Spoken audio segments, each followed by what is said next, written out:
I shouldn't have dug that hole, Jim.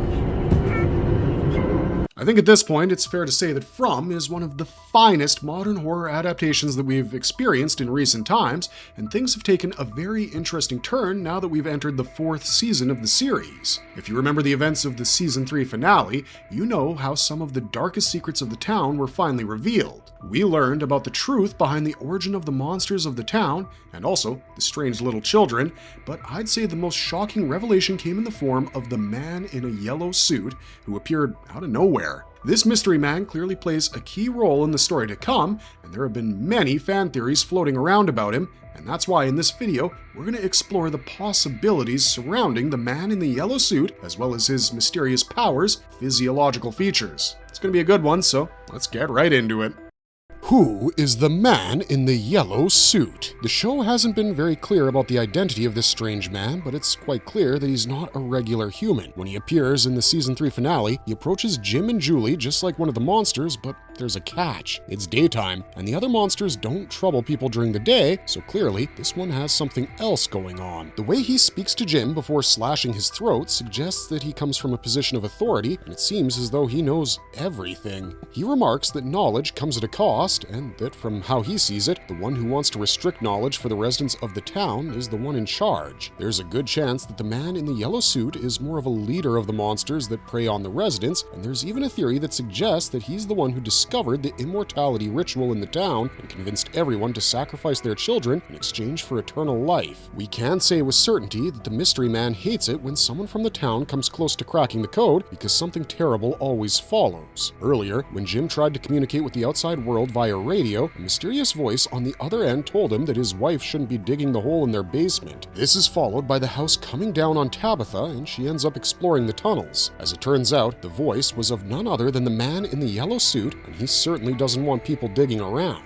Also, he clearly doesn't like how Jim and Tabitha have remembered their past, and we have a feeling that the man is actually a reincarnated version of the original person from a different point in time. In fact, we wouldn't be surprised if the current season establishes him as one of the main antagonists in the show.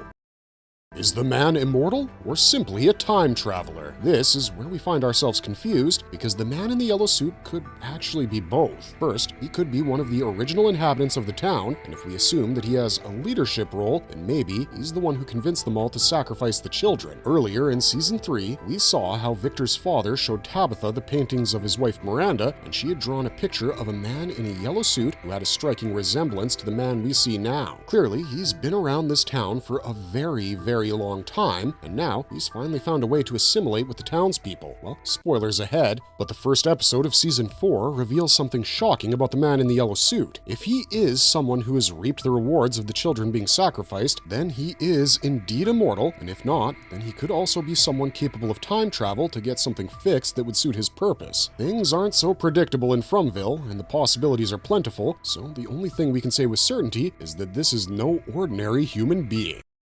Does the man in the yellow suit have shapeshifting abilities? It seems that one of the most defining chapters for the man in the yellow suit is only getting started, because the first episode of Season 4 has dropped a bombshell in the form of a climactic twist. Earlier, after Jade played the melody at the bottle tree, Jim went to the RV and was discovered by his time-traveling daughter Julie, who begged him to run. But by then, the man in the yellow suit appeared, and he said that knowledge comes at a cost. He then pushes Julie aside and overpowers Jim before slashing his throat, leaving him to his seeming death as Julie screamed in horror. The man then told Julie that they have to stop meeting like this because there's no way to change the story once it's been told. He tells a dying Jim that he has always admired him for trying so hard, and reveals that the next part is his favorite, where he watches chaos and violence unfold. But the most unexpected twist follows when the man heads to a set of ruins and digs up a suitcase.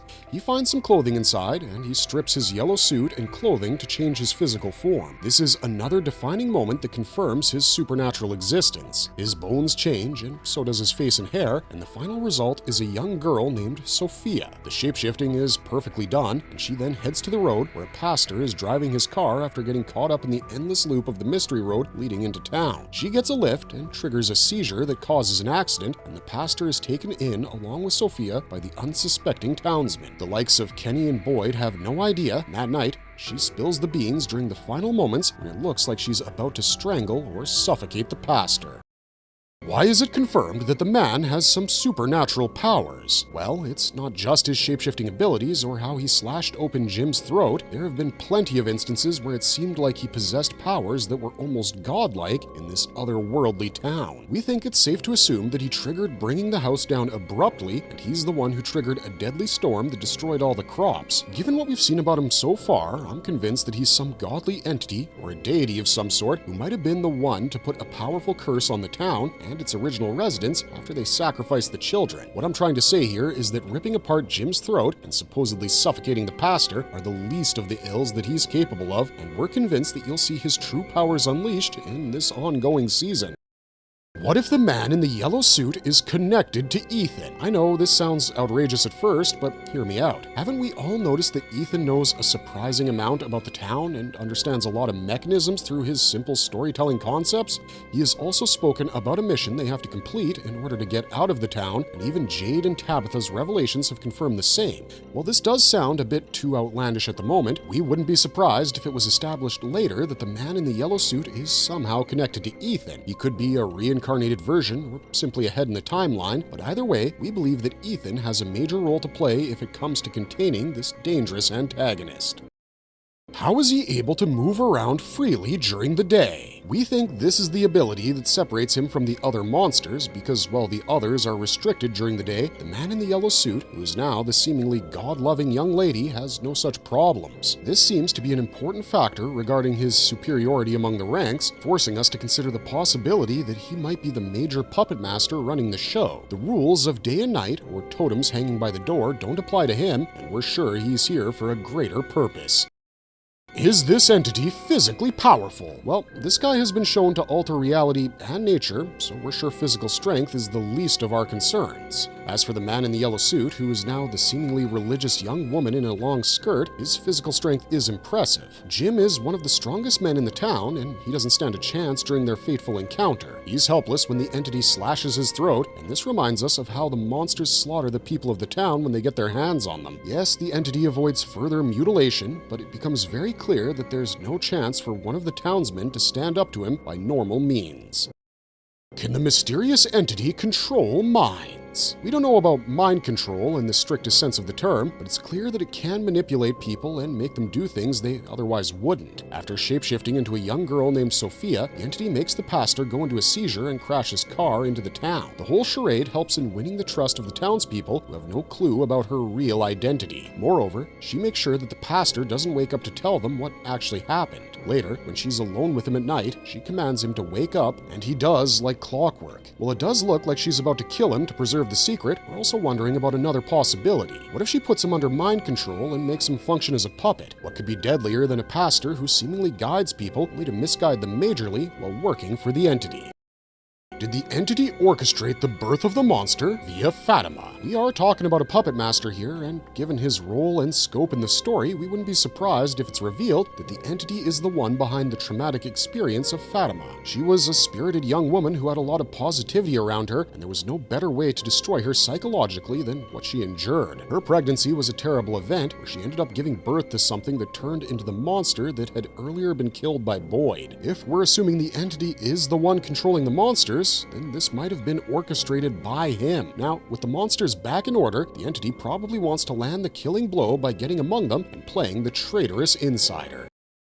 Honestly, it's still too early to say which way things are headed, but we're quite sure that by the end of the season, we'll know more about this entity than ever before. We're eager to find out about its true intentions and its role in the history of the town. Also, we're intrigued to see where the whole Sophia story arc is going and how long she can keep up the deception game. Let us know in the comments down below what you think of the series, and also let us know your thoughts on the possible upcoming events of Season 4. Also, as always, if you enjoyed this video, be sure to hit those like and subscribe buttons to let us know you want to see more of this kind of stuff. Otherwise, thanks for watching, and we'll see you in the next one. Bye for now.